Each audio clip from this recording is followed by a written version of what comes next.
नमस्कार दोस्तों, lead India law associates के इस वीडियो में आपका बहुत बहुत स्वागत है। दोस्तों, जैसा कि आप जानते हैं कि हम लोग क्वेश्चन आंसर सीरीज चला रहे हैं। इसमें कई हमारे दर्शक ऐसे थे जो लगातार मैसेज कर रहे थे और लगातार फोर्सफुली कह रहे थे कि उनके सवाल का जवाब दिया जाए। काफ़ी अर्जेंट है, काफ़ी मुसीबत में है और जब तक उनके सवाल का जवाब नहीं दिया जाएगा तब तक वो लगातार फॉलो अप कर रहे। तो काफ़ी विषम परिस्थितियों में इस वीडियो को हम लोग शूट कर रहे हैं। हाईवे पे रुक करके, एक जगह पे रुक करके इस वीडियो को शूट कर रहे हैं। कोशिश कर रहे हैं कि जो आपके प्रश्न हैं उसका जवाब दे सकें। तो आइए मैं अपने दर्शक का सवाल पढ़ता हूं। इनका सवाल है, ये लिख रहे हैं व्हाट्सएप के माध्यम से। सर, मेरा 498A चल रहा है, यानी 4 IPC सेक्शन 498A दहेज का मैटर है और 125B भी चल रहा है। तो क्या मैं लिव इन रिलेशनशिप में रह सकता हूं कोर्ट से परमिशन लेके? अगर मेरी वाइफ को पता चलेगा तो उससे मेरे को कोई प्रॉब्लम तो नहीं होगा? देखिए, सबसे पहली बात यह है कि आप यह पूछ रहे हैं कि आपके ऊपर दहेज का मुकदमा चल रहा है और दूसरा मुकदमा जो चल रहा है वो मेंटेनेंस का मुकदमा चल रहा है। क्या इसमें आप लिव इन रिलेशनशिप में किसी और के साथ रह सकते हैं कि नहीं रह सकते हैं? मैं आपको एक बात बताऊं, ये बिल्कुल देखिए आप अनएथिकल बात कर रहे हैं। अनएथिकल बात ऐसे है कि आपके ऊपर दहेज का मुकदमा चल रहा है, आप ये नहीं सोच रहे हो कि आप दहेज के मुकदमा में आप बरी कैसे हो सकते हो। आपको मेंटेनेंस देना पड़ रहा है, यानी अपने वाइफ को खर्चा देना पड़ रहा है, और अब आप लिव इन रिलेशनशिप में रहने की बात करो। अगर कानूनी तरीके से बात पूछोगे तो कानूनी तरीके से आपको रहने में कोई तकलीफ नहीं है। बिना शादी किए हुए अगर आप किसी के साथ रहते हैं तो आप रह सकते हो, कोई प्रॉब्लम नहीं है। लेकिन आप अगर विवाह कर लेते हैं, जब तक कि बिना डिवोर्स लिए हुए अगर आपने विवाह कर लिया तो फिर प्रॉब्लम है। तो कानूनी तरीके से तलाक लेने का एक बहुत बड़ा आधार आपकी वाइफ को मिलेगा।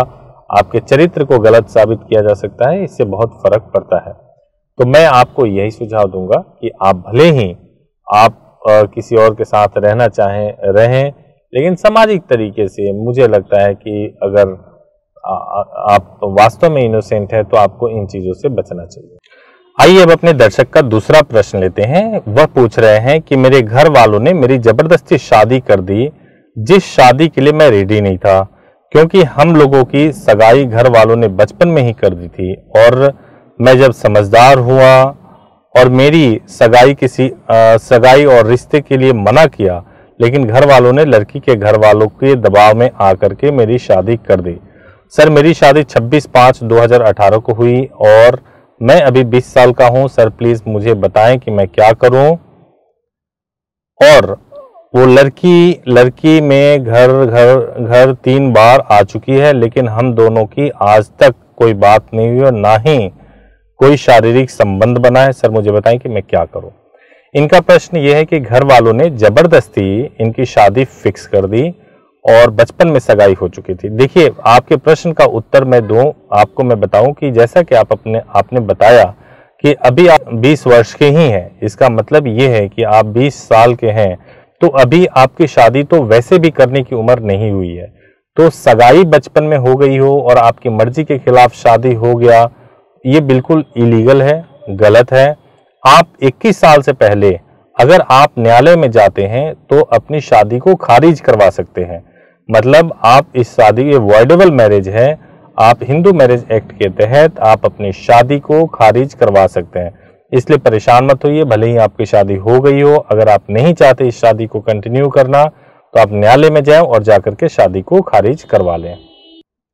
तो आइए अब तीसरा प्रश्न लेते हैं इसी वीडियो में। जो हमारे दर्शक ने सवाल पूछा है वो यह है कि मैं किशन कुमार बंजारा, सन ऑफ बाबूलाल बंजारा, फतेहपुर तहसील बिजोरिया, जिला भीलवाड़ा, मेरे पिताजी ने एक मकान बनाया है। वह 15 साल से वहां निवास कर रहे हैं, लेकिन हमारे पास वहां का कोई ID प्रूफ नहीं है।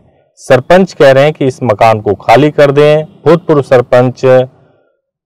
सरपंच होने के लिए दी थी, लेकिन उन्होंने कोई प्रूफ बनाया नहीं है। उसके बदले उसने जो पैसे लिए वह कभी हमारे पैसे लिए, उसके कभी हमारे पास कोई प्रूफ नहीं है।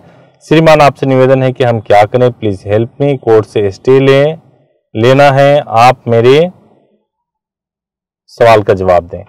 देखिए, मैं आपको यह बताना चाहता हूं, आप ये कहना चाह रहे हैं कि 15 वर्ष से आप एक ऐसे मकान में रह रहे हैं जिस मकान का आपके पास में कोई कागज नहीं है।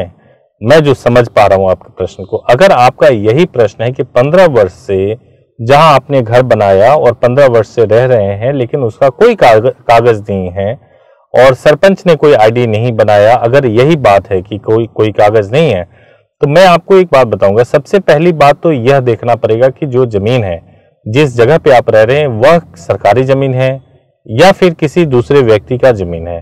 अगर वह सरकारी जमीन है और आपने उस पर अपना घर बना लिया, या फिर हो सकता है आपका अपना ही जमीन हो, तो अगर आपका अपना जमीन होगा तो आपके पास जरूर कागज होने चाहिए। तीनों ही परिस्थितियों में मैं बताता हूं कि यदि आप 15 वर्षों से निवास कर रहे हैं और आपके पास कोई वहां पे रहने का कोई प्रूफ नहीं है और जमीन का भी कोई कागज नहीं है, तो आपको कभी भी गवर्नमेंट वहां से हटा सकती है।